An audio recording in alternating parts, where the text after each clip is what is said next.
Together, we will make America strong again. We will make America proud again. We will make America safe again. And yes, together, we will make America great again.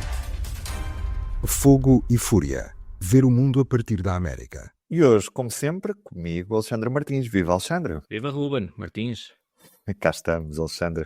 Hoje para falar do indulto do presidente Joe Biden ao filho. E a questão, Alexandre, é o que é que Biden perdoou ao certo? Bom, o filho do Joe Biden, o Hunter Biden, foi investigado pelo Departamento de Justiça durante quase 5 anos, desde 2018. As investigações começaram ainda no tempo de Donald Trump. 2018 é uma altura crucial no primeiro mandato de Donald Trump, porque foi por essa altura que se soube da intenção de Joe Biden de concorrer à eleição de 2020. Portanto, foi nessa altura até que o Donald Trump e alguns dos seus colaboradores mais próximos na altura, como o advogado Rudolph Giuliani, lançaram uma operação para tentar pressionar a Ucrânia a anunciar a abertura de acusações criminais por corrupção contra o Joe Biden e o Hunter Biden. Isto porque o objetivo era obviamente prejudicar a imagem do Joe Biden, que na altura já não era o vice-presidente dos Estados Unidos, mas que na altura, na administração Obama, tinha sido ele o responsável pelas políticas da Casa Branca em relação à Ucrânia.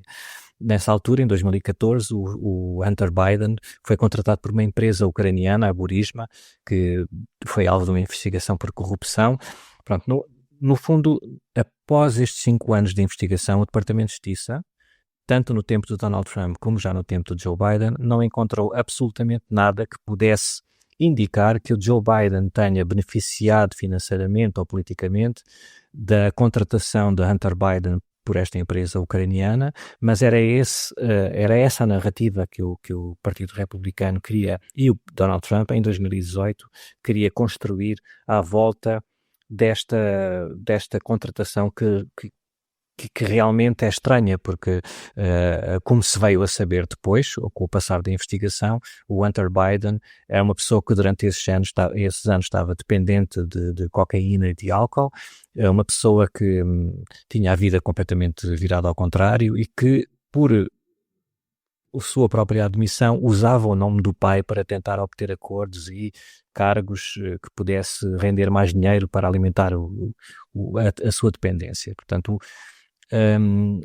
ao mesmo tempo, essas investigações acabaram por levar o Departamento de Justiça a deduzir acusações menos graves contra o Hunter Biden, e são essas acusações que estão em causa aqui, num primeiro plano, no perdão presidencial.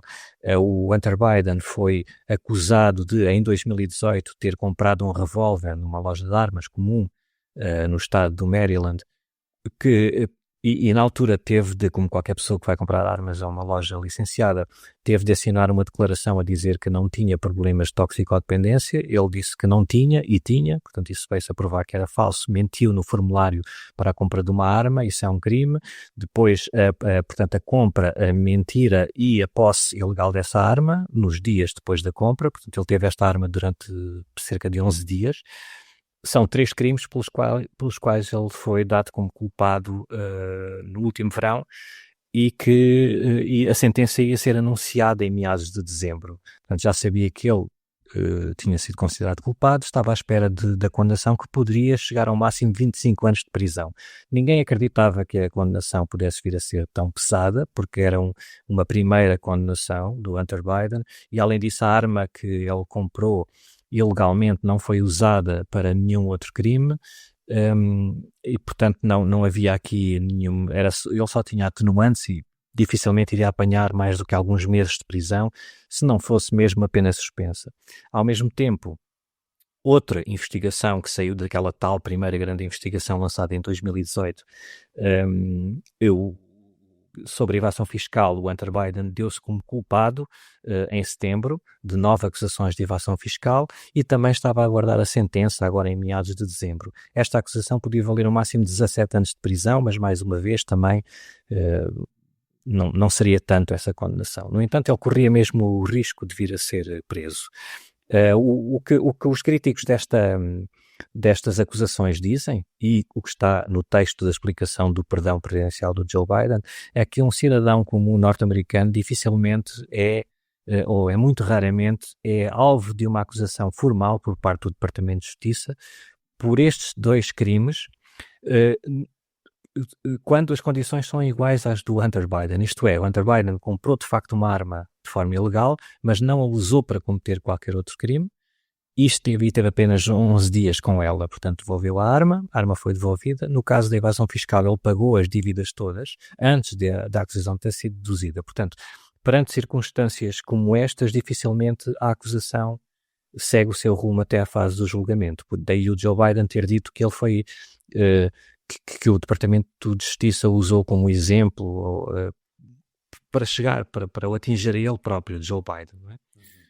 Alexandre, e é comum os presidentes dos Estados Unidos fazerem este tipo de indultos, ou este indulto em especial é diferente de todos os outros? Este é uma particularidade muito própria, quer dizer, tem pelo menos 2. A primeira, porque é a primeira vez que um presidente dos Estados Unidos perdoa ou emite um perdão presidencial em nome de um filho. Portanto, não é a primeira vez que um familiar de um presidente é alvo de um perdão. Isso aconteceu com o Bill Clinton, que perdoou o irmão quando era presidente dos Estados Unidos. O irmão já tinha cumprido uma pena vários anos antes por tráfico de droga. E o Donald Trump também perdoou o pai do genro, Jared Kushner, que também já tinha cumprido uma pena de prisão por evasão fiscal e perturbação de testemunha, intimidação de testemunha, vários anos antes.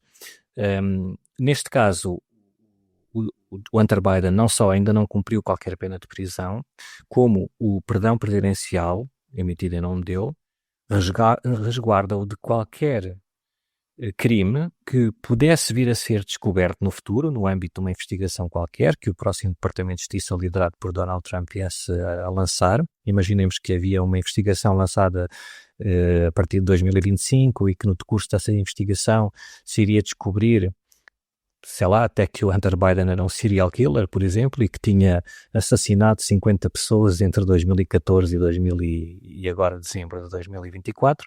E segundo este perdão, ele não poderia ser alvo de uma acusação criminal porque está completamente resguardado desse cenário desde 1 de janeiro de 2014 até 1 de dezembro de 2024. Estes perdões presidenciais são válidos apenas, e já é muito, para os casos federais, isto é, se uma pessoa que é acusada ou é investigada por crimes cometidos a nível estadual, portanto, que dizem respeito apenas às leis de cada Estado norte-americano, não podem ser perdoadas, nem as suas penas podem ser comutadas pelo Presidente dos Estados Unidos, só para casos federais. E daí, quer dizer, a abrangência deste perdão é o que causa ainda mais polémica, além de ser o filho do Presidente dos Estados Unidos. Não há nada que se compare na história dos Estados Unidos, talvez o único termo de comparação, e mesmo assim não 100%, é o do Richard Nixon, na década de 70, que foi perdoado pelo sucessor dele, o Gerald Ford, e esse perdão também se aplicou retroativamente, isto é, o perdão de Richard Nixon na altura resignou por causa do caso Watergate, mas não chegou a ser alvo de uma acusação criminal. Na altura em que ele resignou, o Departamento de Justiça estava a pensar se iria deduzir uma acusação criminal contra ele ou não. De forma preventiva, o Gerald Ford anunciou um perdão que abrangia todo o segundo mandato, os 4 anos do segundo mandato do Richard Nixon. Portanto, tornou praticamente... deixou de fazer sentido qualquer abertura de investigação, porque já sabia que o Richard Nixon não poderia vir a ser condenado por nada do que fosse descoberto no âmbito do caso Watergate. Além disso, o caso do Hunter Biden é mais polémico do que o Richard Nixon, porque não se restringe apenas às investigações que o Departamento de Justiça lançou contra ele em 2018. Portanto, o que poderia reduzir um bocado o âmbito do perdão. Não, está textualmente escrito que qualquer crime sobre qualquer assunto, qualquer tipo de crime federal, o Hunter Biden não poderá ser alvo de qualquer acusação criminal ou condenação. Quer isto dizer que numa próxima administração, neste caso na administração de Trump, não é possível reverter este perdão?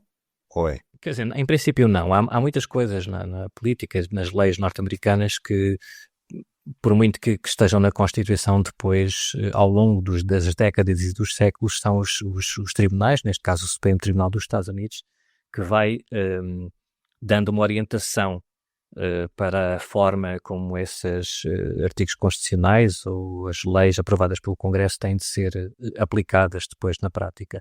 O que a Constituição diz, ou na Constituição não está nada que limite o poder do perdão ou da comutação de penas por parte de um presidente dos Estados Unidos, a não ser nos casos de destituição, portanto, quando o responsável é alvo de um processo de impeachment e é afastado, os presidentes dos Estados Unidos não têm poder de perdoar ou comutar essa sanção.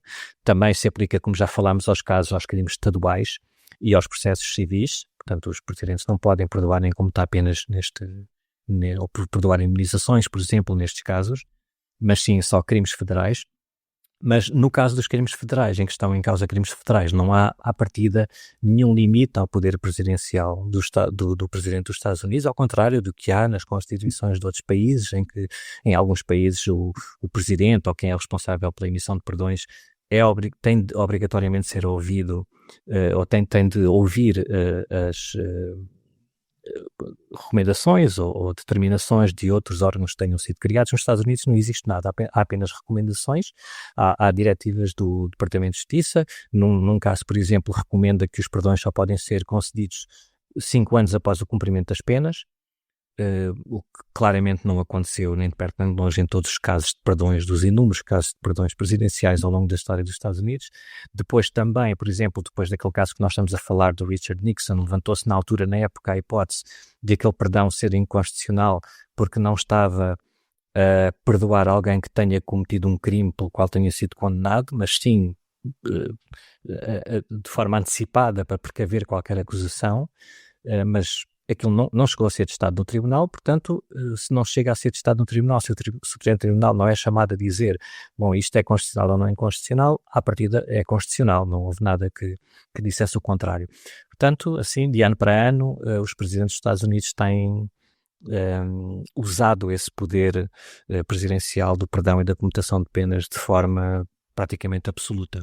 Alexandre, nós sabemos que o presidente eleito Donald Trump também tem a vontade de indultar os acusados desta invasão ao Capitólio em 2021 e, com este indulto feito por Joe Biden ao filho, é mais provável que isso aconteça ou as duas coisas não estão relacionadas? Só na narrativa política, na construção de uma narrativa política, é que as coisas podem estar relacionadas e, de facto, essa ferramenta da narrativa política vai ser...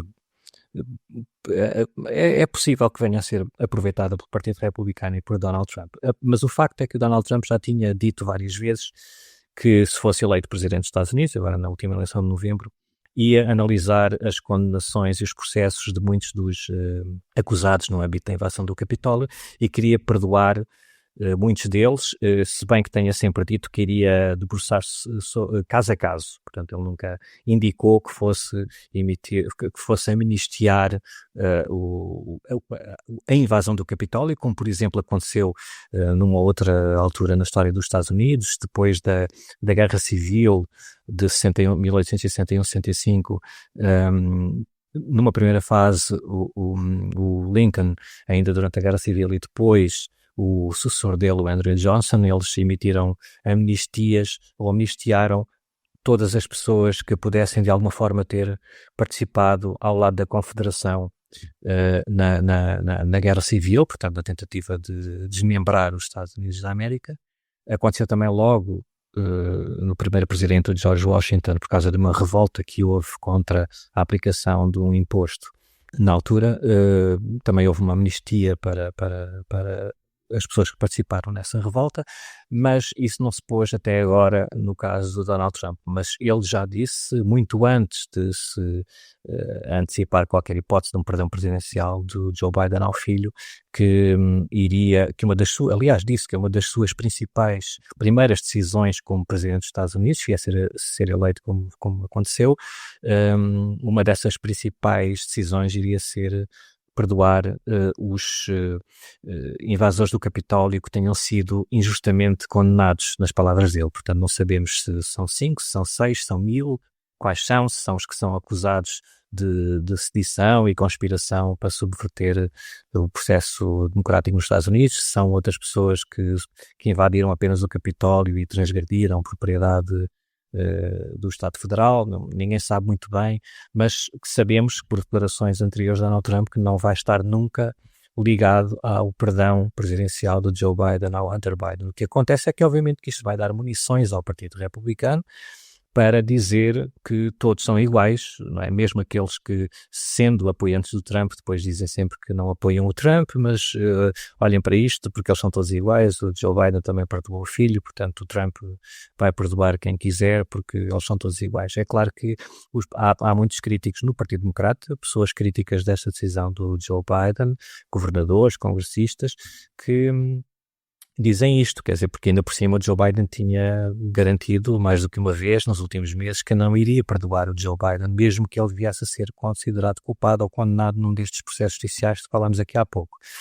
Isso é visto na ótica de mais um golpe no processo democrático, na democracia dos Estados Unidos, e é claro que nós podemos estar aqui a dizer que é expectável e é hipócrita por parte de quem defende o Donald Trump estar a acusar o Joe Biden de desferir um golpe na democracia ao perdoar o filho, quando o candidato preferido do Partido Republicano e de muitos eleitores nos Estados Unidos é alguém com um passado criminal e que todos conhecemos.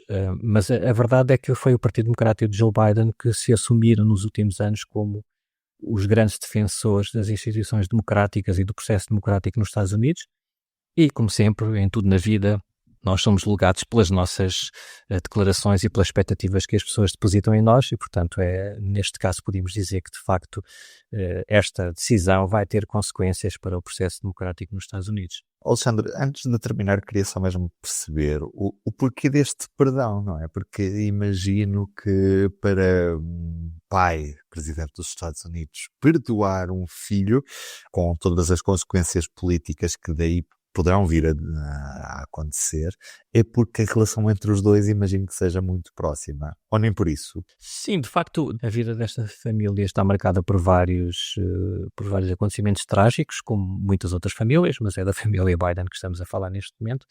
Poucos dias ou poucas semanas depois do Joe Biden ter sido eleito pela primeira vez para o Senado dos Estados Unidos, em 1972, a primeira mulher dele e a filha mais jovem, que na altura tinha 1 ano, morreram num acidente de viação num carro em que também seguia o Hunter Biden, então com 2 anos, e o irmão mais velho, o Beau Biden, com 3, ficaram feridos. O Joe Biden, na altura, acabou por aceitar tomar posse como senador, e fê-lo ao lado da cama dos filhos, no hospital, que estavam a recuperar dos ferimentos. Depois, anos mais tarde, o filho mais velho, o Beau Biden, um homem que para quem que servia de exemplo ao Hunter Biden, mas que o Hunter Biden nunca conseguiu imitar nas expectativas.